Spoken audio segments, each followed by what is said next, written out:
का वीडियो बनाया है। तो दोस्तों आप सभी को मुझे विश्वास है कि पसंद आएगा, और दोस्तों वीडियो पसंद आए तो वीडियो को अधिक से अधिक शेयर करते रहेगा। तो चलिए दोस्तों हम स्टार्ट करते हैं समास की ट्रिक। दोस्तों सबसे पहले हम समास की परिभाषा देखेंगे। अब आप सभी को पता होगा कि समास किसे कहते हैं, तो ध्यान रखिएगा, दो या दो से अधिक सार्थक, यानी दो या दो से अधिक, या तो दो हो या दो से अधिक हो, दो या दो से अधिक सार्थक शब्दों के मेल से बने नए शब्द को समास कहते हैं। ध्यान रखिएगा, या तो दो शब्द हो या फिर दो से अधिक हो, या तीन हो, चार हो, पांच, जो भी हो, दो या दो से अधिक सार्थक शब्दों के मेल से बने नए शब्द को समास कहते हैं। ठीक है, ये परिभाषा हो गई। अब देखिएगा समास के भेद क्या होते हैं, इसके बाद मैं आपको समास की ट्रिक बताने वाला हूं। तो समास के भेद की बात करेंगे तो समास के टोटल 6 भेद होते हैं। अब आपको 6 भेद ध्यान से रखिएगा। सबसे पहले जो भेद होता है वो अव्ययीभाव समास होता है, दूसरा आपका तत्पुरुष समास होता है, तीसरा कर्मधारय समास होता है, फोर्थ द्वंद्व समास होता है, फिफ्थ आपका द्विगु समास होता है, और 6th नंबर का बहुप्रिय समास होता है। ठीक है, अब दोस्तों ये जो 6 प्रकार के समास होते हैं, इस समास के लिए जो मैं आपको ट्रिक बता रहा था, आपने जो सोच रहे होंगे कि अरविंद सर ने बोला है कि हम ट्रिक बताएंगे, तो वो कौन सी ट्रिक बता रहे हैं, तो देखिएगा ये आ गई आपके सामने ट्रिक। इस ट्रिक को आपको देखना है, ये ट्रिक समझने की कोशिश करना। ये ट्रिक मैंने बनाई हुई है द्वंद्वी अब तक।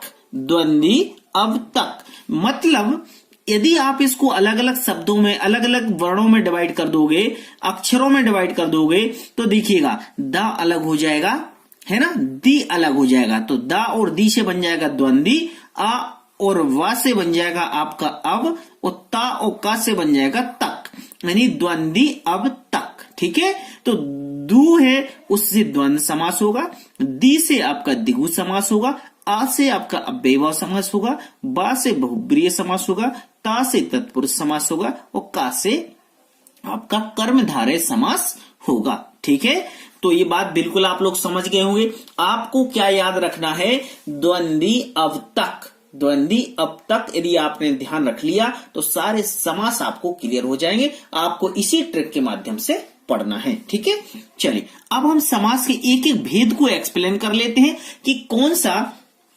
समास है और कौन से समास को हमें कैसे पढ़ना है वो देखेंगे। चलिए सबसे पहले हम समास का अव्ययीभाव समास देखेंगे। अव्ययीभाव समास में सबसे पहले उसकी परिभाषा देखेंगे।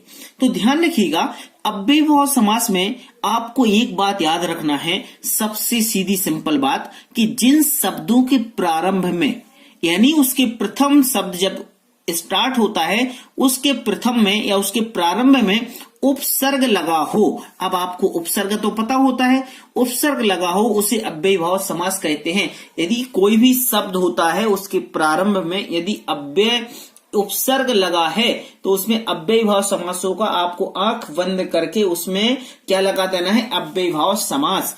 अब आप बोलोगे सर उपसर्ग कौन कौन से होते हैं, तो देखिएगा यथा, अ, वर, अनु, निर, पिर, प्रति, ये आपके क्या हो गए, उपसर्ग हो गए। तो ध्यान रखिएगा, जिन शब्दों के प्रारंभ में यदि ये शब्द लगे हैं तो आपका उधर पे अव्ययीभाव समास होगा। इस बात का आपको ध्यान रखना है। चलिए हम उदाहरण देखेंगे, जैसे कि देखो यथा संभव। अब इधर पे क्या लगा, ये यथा लगा, यथा मतलब ये क्या हो गया, आपका उपसर्ग हो गया। तो इसमें कौन सा समास होगा, अव्ययीभाव समास होगा। यथा धन संभव, विग्रह कर दिया, जैसा संभव हो। क्लियर। अनुरूप, मतलब अनुधन रूप, देखिएगा अनुरूप इधर पे क्या आ गया, उपसर्ग आ गया। रूप के योग, नेक्स्ट है अजन्म, यानी अ धन जन्म, तो देखिएगा आ क्या हो गया, आपका उपसर्ग हो गया। जन्म से लेकर प्रतिदिन, प्रतिदिन में आपका प्रति क्या हो गया, उपसर्ग हो गया। और प्रतिधन दिन बराबर प्रत्येक दिन। तो ठीक है, देखो आपको यथा मिला, आ मिला, अनु मिला, निर मिला। आप यदि दूसरा बना देते भर पेट, जैसे आप बना दो भर पेट, तो आपका क्या बन जाएगा, इसमें भर क्या हो जाएगा, आपका उपसर्ग हो जाएगा, और इसका भर धन पेट हो जाएगा। ठीक है, तो ये आपके उदाहरण हो गए। तो ध्यान रखिएगा, जिन शब्दों के प्रारंभ में यथा, अ, वर, अनु, निर, पिर, प्रति आए, ये उपसर्ग आए, उधर पे आपका अव्ययीभाव समास होता है। ठीक है, चलिए नेक्स्ट देखेंगे अब हम तत्पुरुष समास। तत्पुरुष समास में भी काफी लोगों को कंफ्यूजन होता है, लेकिन हम फिर से देख लेते हैं। तत्पुरुष समास को विग्रह करने पर ध्यान रखिएगा, इस कारक चिन्ह का लोप हो जाता है। आपको जिस समास को विग्रह करो और उसमें कारक चिन्ह का लोप हो जाए, उधर पे आंख बंद करके आप तत्पुरुष समास पर बिल्कुल टिक लगा दो। लेकिन ध्यान रखिएगा, कारक चिन्ह पता होना चाहिए आपको। तो कारक चिन्ह कौन से होंगे? कारक चिन्ह आपके का, की, को, के, लिए, में, पर, से आदि। जैसे कहते हैं कर्ता ने कर्म को करण से, का, की, के लिए, संप्रदान से, अपादान से, मान, जो भी ऐसा। तो का, की, को, के लिए, में, पर, से, ये शब्द आते हैं। इन शब्दों का लोप हो जाता है, उधर पे क्या होता है? हमारा तत्पुरुष समास होता है। जैसे यश प्राप्त, यानी विग्रह करेंगे तो यश को प्राप्त। अब इधर पे यश को प्राप्त, देखो को आ गया, मतलब यश प्राप्त। इसमें देखो क्या हुआ, का, को लोप हो गया, मतलब को क्या है? कारक है, इस कारक का लोप हो गया। तो जहां पर विग्रह करने पर क्या होता है? कारक चिन्ह का लोप हो जाता है, उधर पे हम क्या कहते हैं? तत्पुरुष समास कहते हैं। मन चाहा, इसका क्या होगा? मन से चाहा, तो देखिएगा से आ गया, मतलब इधर पे कारक चिन्ह का लोप हो रहा है। मन चाहा। यज्ञशाला, यानी यज्ञ के लिए शाला, तो देखो के लिए आ गया। राजपुत्र, राजा का पुत्र, इधर पे देखो का कारक आ गया। धर्मवीर, तो क्या हो गया? धर्म में वीर, देखो में कारक हो गया।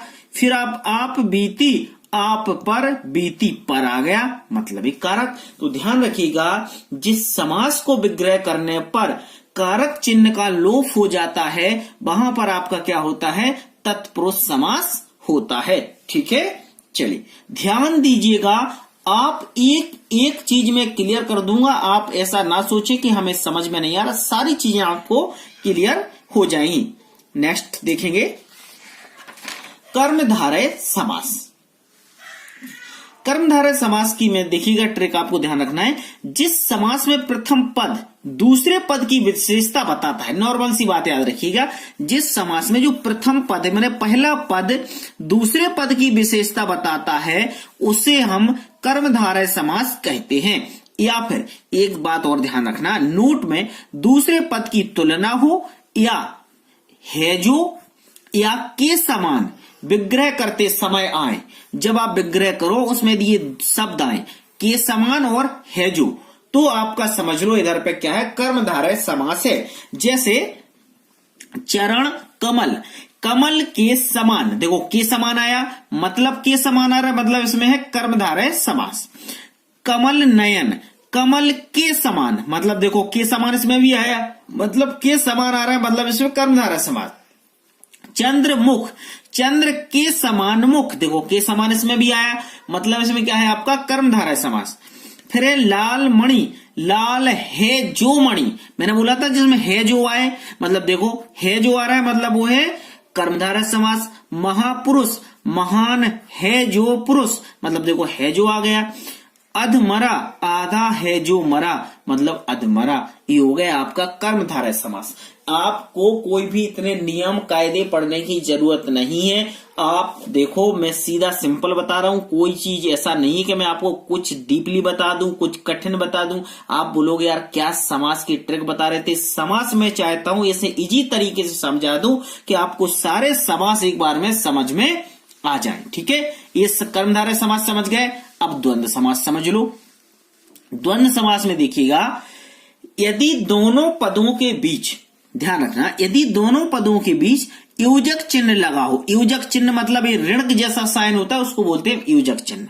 योजक चिन्ह लगा हो और विग्रह करने पर और या एवं आए, यदि और आता है और या आता है तो समझिएगा उधर पे आपका क्या हो जाएगा? द्वंद्व समास आता है। या तो योजक चिन्ह लगा हो, जैसे योजक चिन्ह वहां लगा रहता है जहां दोनों चीजें इक्वल होती हैं, मतलब एक दूसरे के समान होती हैं। जैसे नदी और नाले। अब देखो नदी और नाले, नदी से बने नाले, मतलब नदी और नाले, मतलब और शब्द आ रहा है, मतलब इधर पे क्या होगा, द्वंद्व समास। योजक चिन्ह भी लगाए तो योजक चिन्ह से भी समझ सकते हो कि इसमें द्वंद्व समास होगा। पाप पुण्य, मतलब पाप और पुण्य, मतलब और लगा तो समझ सकते हो, योजक चिन्ह लगा तब भी समझ सकते हो। ऊंच नीच, मतलब ऊंचा या नीचा, तो देखो या मतलब या गया तो इसमें भी होगा। खरा खोटा, योजक चिन्ह भी लगा है, खरा या खोटा या आ गया, मतलब इसमें भी द्वंद्व समास होगा। छल कपट, छल और कपट या और आ गया, मतलब योजक चिन्ह भी साथ में लगा। तो या तो आपको योजक चिन्ह लगा हो या फिर आपको और या और आपका आए यानी एवं आए, तो उसमें ध्यान रखिएगा द्वंद्व समास होता है, या तो योजक चिन्ह आए या और आए या फिर या आए। ठीक है, इन बातों को ध्यान रखना है। सिंपल सी बात है, इतना हार्ड कुछ भी नहीं, सिर्फ सिंपल सी बात आप याद करके रखिएगा, आपको सारे समास समझ में आ जाएंगे। दोस्तों यदि वीडियो आपको अच्छा लगे तो वीडियो को लाइक जरूर करना और अपने दोस्तों में शेयर भी करना। दोस्तों ये अलंकार का वीडियो जब आपको पसंद आया तो मुझे लगा कि नहीं, आपके लिए जरूर मुझे एक समास का वीडियो बनाना चाहिए, आप सबकी डिमांड थी। अब देखेंगे हम द्विगु समास। द्विगु समास में क्या करना है, जिस समास में प्रथम पद संख्यावाचक हो, कुछ नहीं, सीधा सीधा जिस समास का प्रथम पद संख्यावाचक हो उससे पता चले कि द्विगु समास हो जाता है, जिसमें प्रथम पद संख्यावाचक हो। जैसे उदाहरण देख लेते हैं। दो फर, मतलब इधर पे क्या आ रहा है, दो पैरों का समूह, दो क्या है, संख्यावाचक, मतलब द्विगु समास है। तिरंगा यानी तीन रंगों का समूह, तीन आ रहा है, मतलब तीन रंगों का समूह, मतलब द्विगु समास। फिर नवरात्र यानी नौ रात्रियों का समूह, मतलब इधर पे नौ क्या है, संख्यावाचक। चौराहा, चार राहों का समूह, यानी चार क्या है, संख्यावाचक। फिर त्रिकोण, तीन कोणों का समूह, यानी तीन क्या है, संख्यावाचक। तो ध्यान रखिएगा, जिस समास में प्रथम पद संख्यावाचक हो या समूह का पता चले, मतलब मैंने कहा या तो समूह मतलब एक किसी का इकट्ठे का पता चले, जोड़े का पता चले, या तो वहां पर आपका द्विगु समास होता है या फिर आपका प्रथम पद संख्यावाचक हो। तो देखो यहाँ पे तीन रंगों का मतलब तीन रंग मतलब समूह पता चल रहा है, नवरात्र मतलब रात्रों का समूह, चार राहों मतलब यहाँ पर भी समूह की बात हो रही, मतलब समूह वहां होता है जहां एक से अधिक चीजें होती हैं, वहां पर समूह हो जाता है। तो दोनों चीजें याद रखना, आपको या तो समूह या फिर आपका प्रथम पद संख्यावाचक, वहां पे आपका द्विगु समास होगा। ठीक है, चलिए अब देखेंगे हम बहुप्रिय समास। बहुप्रिय समास ही बड़ा आईएमपी है, इसको भी अच्छे से समझ लेना है ना। बहुप्रिय समास में क्या करना है, जिस समास में कोई भी पद प्रधान नहीं होता, इसमें क्या होता है, बहुप्रिय समास में कोई भी पद प्रधान नहीं होता है, अर्थात ध्यान रखिएगा कि दोनों पद मिलकर किसी तीसरे पद की ओर संकेत करते हैं, वहां पर क्या होता है, बहुप्रिय समास होता है। इसमें ना तो प्रथम पद प्रधान होता है ना द्वितीय पद प्रधान होता है, ये दोनों पद किसी तीसरे पद की ओर ही संकेत करते हैं। ठीक है, इसमें एक नोट ध्यान रखिएगा, अधिकतर ध्यान रखना, इसमें देवी देवताओं के जो भगवान के नाम से रिलेटेड होता है उसमें अधिकतर बहुप्रिय समास होता है, मतलब इसमें भगवान के नाम ज्यादा आते हैं। ठीक है, जहां भगवान के नाम ज्यादा आए मतलब बात समझिए, वहां पर क्या है, आपका बहुप्रिय समास है। ठीक है, चलिए उदाहरण देखते हैं।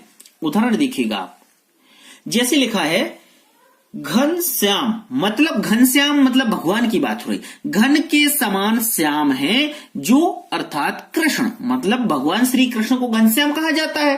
ठीक है, तो देखो जहां कृष्ण की बात आ गई वहां पर आपका बहुप्रिय समास। लंबोदर, लंबा है उदर जिसका गणेश, मतलब गणेश भगवान की बात हो रही, मतलब बहुप्रिय समास। गंगाधर, गंगा को धारण करने वाला, अर्थात शिव, भगवान शिव गंगा को धारण किए हैं इसलिए इनका नाम है गंगाधर, तो मतलब इसमें भी होगा बहुप्रिय समास। दशानन, 10 है आनन जिसके, मतलब 10 शीश है जिसके, अर्थात रावण। ठीक है, मृत्युंजय, मृत्यु को जीतने वाला, यानी शंकर भगवान शिव की बात हो रही। तो ध्यान रखिएगा, जहां पर भगवान की बात हो उधर पे अधिकतर आपका बहुप्रिय समास होता है। ठीक है दोस्तों, ये वीडियो हमने समास का पढ़ लिया है, अब मैं आपसे कुछ भी नहीं कहूंगा, है ना, ये नहीं बोलूंगा कि आप चैनल को सब्सक्राइब कर लो, ये चैनल आपका है, आपको सब्सक्राइब करना है और आपका दिल करे तो वीडियो को शेयर भी करना, क्योंकि समास का जो ट्रिक था वो हमने बता दिया। इस समास के बहुत ही इजी लैंग्वेज में हमने बताने की कोशिश की। यदि यह वीडियो आपको अच्छा लगे तो वीडियो को लाइक करें, शेयर करें और चैनल पर न्यू हैं तो चैनल को सब्सक्राइब जरूर करें। और दोस्तों अलंकार जो आपको पसंद आया, आप सभी ने अलंकार के वीडियो को इतना प्यार दिया, इसलिए आप सभी का बहुत बहुत धन्यवाद। और उस अलंकार के वीडियो की ट्रिक, उसकी जो लिंक है मैं इस वीडियो के डिस्क्रिप्शन में दे दूंगा, तो आप वहां से अलंकार की ट्रिक भी देख सकते हैं। थैंक यू, शुभ रात्रि, गुड नाइट।